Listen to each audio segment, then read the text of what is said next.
Good morning, beautiful people. Happy Saturday.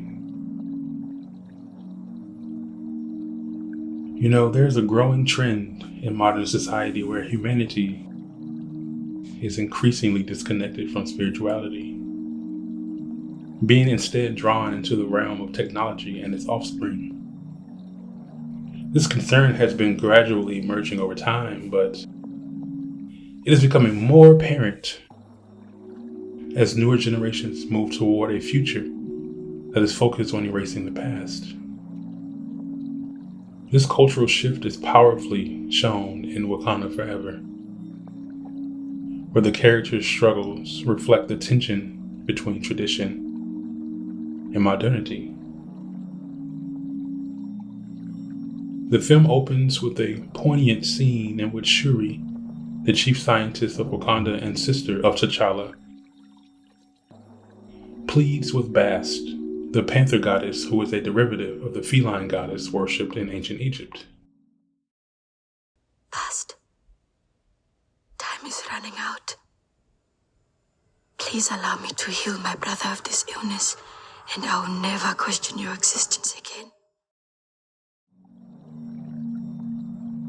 T'Challa's death sends Shuri down a difficult and dark path, one that challenges her faith and belief in the spiritual foundations of her culture. She later confides in Namor, the ruler of Talokan, and expresses her frustration. But when I lost my brother, it just felt different. He suffered in silence. When he finally asked me to help him, I couldn't. How does that make sense? That the ancestors would give me gifts and skills to help me save my brother, and I couldn't. Why? This dialogue highlights a profound disillusionment with the spiritual aspects of life, especially in the face of loss and death. These events often shake the foundations of our interactions with spiritual beliefs, revealing how society's understanding of life and death has been distorted. We've been conditioned to see a life as a linear journey, with birth at one end and death at the other, where everything in between determines how quickly we reach the end. This perspective leaves little room for understanding life as a continuum of transitions, where each ending is also a beginning. I want to make something very clear here. We have always been gifted with the abilities to preserve humanity, and it should be one of the highest functions of our society. But we should never tie that gift to the death of someone we love, nor should it be what takes away our faith. Shuri's crisis is not just about her brother's death, but about the broader implications of losing touch with the spiritual traditions that once provided comfort and guidance. Her fixation on material solutions like the recreation of the heart-shaped herb reflects a modern tendency to rely on technology over spiritual practices. This reliance, however, does not bring her the peace she seeks. Instead, it leads to deeper disillusionment. A key moment in the film occurs during a fight scene in a Wakandan facility, where the French attempt to steal vibranium. Annika, a member of the Dora Milaje, uses a new weapon prototype provided by Shuri, leading to a sharp exchange with Okoye, the leader of the Dora Milaje. Our foremothers gave us this spear because it is precise, elegant, and deadly. It will not change under my watch. Okoye's resistance to new technology reflects a reverence for tradition and the wisdom of the past. She recognizes that while technology has its place, it should not replace the foundational symbols and practices that define their culture for generations. This scene underscores the importance of maintaining a balance between innovation and tradition, a balance that Shuri struggles to achieve as she becomes more engrossed in technological solutions.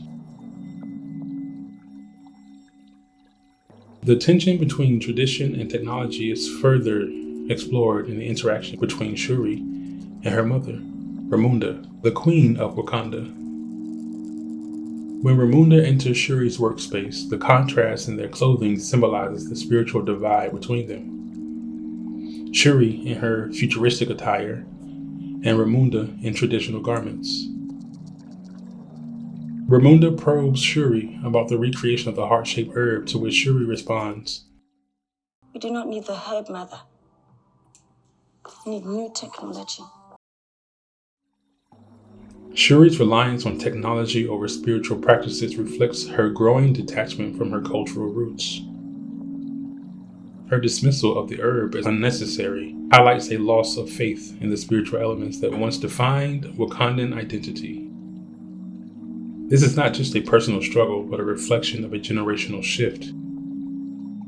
A shift toward a world where the patience of contemplation required for spiritual practices are seen as outdated. Ramunda, in contrast, embodies the wisdom of the past and the importance of staying connected to one's spiritual roots. When she speaks of finding her son in the breeze, she demonstrates that spirituality is not just a belief, but a lived experience, an ongoing dialogue with the unseen forces that guide and comfort her. Shuri's dismissal of this experience as The presence that you felt was just a construct of your mind. reveals her estrangement from these traditions, a detachment that is emblematic of a broader societal shift away from spirituality and toward a reliance on technology. What construct does your mind create when you think of your brother? Does it offer you comfort or torment?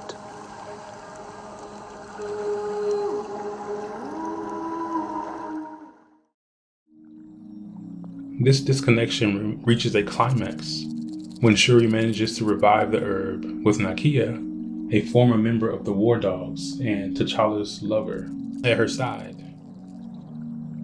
Nakia, aware of the spiritual significance of the moment, suggests, Shouldn't we be burning incense or something? Only Bast knows how the ancestors will make it to this lab.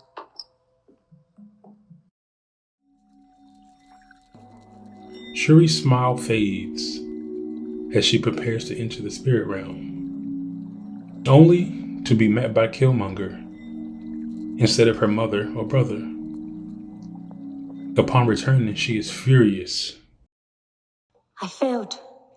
It didn't work. Where's Shuri? They abandoned me. They would never do that. I did everything I was supposed to do. I recreated the herb. Okay. I just did your stupid ritual, and for what? Relax. Why didn't they come for me? Just relax. This moment reveals a crucial truth. The act of creation is not just about following steps or completing rituals.